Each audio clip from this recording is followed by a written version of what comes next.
Congress party से जुड़ गए, दिखाइए उनको भी। जी शाहनवाज जी बात पूरी कीजिए। हाँ जी, माजिद हैदरी साहब ने जब कहा कि फ्री एंड फेयर पोल हुए, सही है। जब जब बीजेपी की सरकार होती है फ्री एंड फेयर पोल होता है। जम्मू कश्मीर में जमहूरियत की हत्यारी तो कांग्रेस है।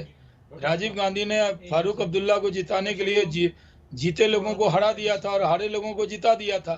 कांग्रेस के गुनाह को आज तक ये जम्मू कश्मीर झेल रहा है।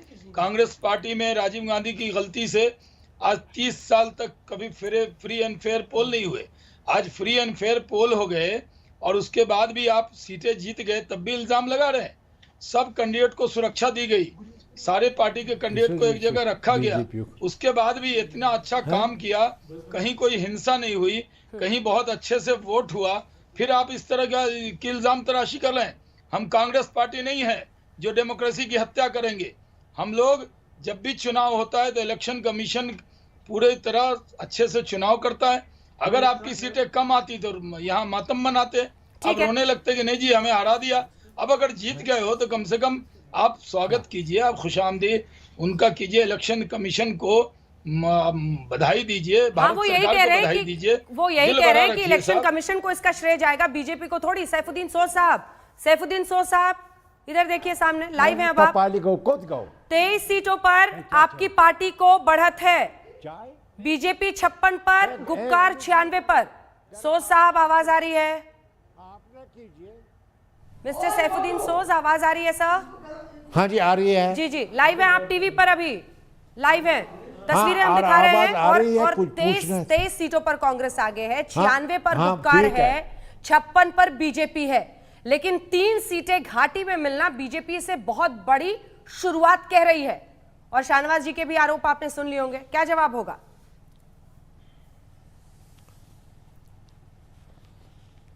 नहीं देखिए, बीजेपी को कुछ सीटें कश्मीर में मिली हैं। मतलब सवाल है जिस हिसाब से बीजेपी ने प्रोपेगेंडा मुहिम चलाई, सीनियर लोग यहाँ रहे बड़ी मुद्दत तक और पैसा बहुत पानी की तरह बहाया, उनकी कामयाबी मुझे नज़र नहीं आती है। मुझे अब भी यकीन है कि कश्मीर में बीजेपी का पौधा नहीं उगेगा।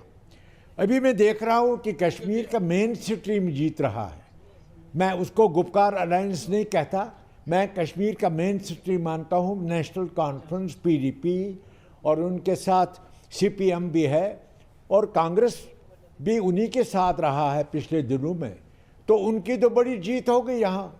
और कांग्रेस को करारी शिकस्त इसलिए हो गई, इस एतबार से हो गई कि उन्होंने रुपए पैसा पानी की तरह बहाया था।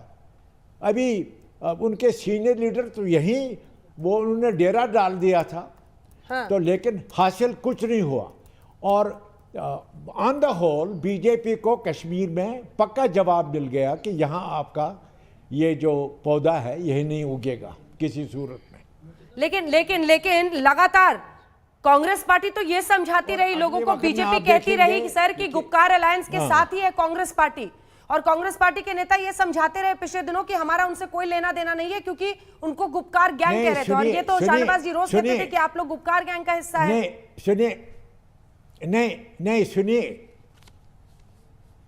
सुनिए, आपको मैं बताऊंगा, मैं कांग्रेस की तरफ से नहीं बोल सकता, मैं कांग्रेस लीडर हूं, लेकिन यहाँ प्रेसिडेंट है कांग्रेस की तरफ, ऑफिशियल लैंग्वेज, ऑफिशियल बयान वही देगा। लेकिन मुझे पॉलिटिक्स का तजुर्बा है। यहाँ कश्मीर में मेन स्ट्रीम पॉलिटिक्स ने, सेकुलर पॉलिटिक्स ने जीता है। यहाँ फिरका परस्त पार्टी को शिकस्त हुई है। कांग्रेस पार्टी ने पानी की तरह पैसा बहाया था और कुछ लालची लोगों ने पैसा ले लिया कश्मीर में, लेकिन उनके हाथ खाली हैं ऑन द होल। ये 2-3 सीटें लेने की बड़ी बात नहीं है। ठीक है, जो बीजेपी वाले जीते वो पैसे की वजह से जीते, आप देखेंगे। शाहनवाज जी जवाब देंगे इसका। जी शाहनवाज जी आपको जवाब दे रहे हैं। मार्जिनल जीत है, कोई बड़ी जीत नहीं है। आपने अंजना जी ध्यान से सुना, इन्होंने कहा कांग्रेस पार्टी ने पानी की तरह पैसा बहाया। हमने तो साहब पैसा का उपयोग ही नहीं किया कुछ। हम तो आप देखिए ये सीट है, हम बीजेपी ने आपको ये तोड़ मरोड़ करने, शाहनवाज मैं आपको जानता हूँ, पार्लियामेंट भी पार्लियामेंट से तोड़ मरोड़ के बाद नहीं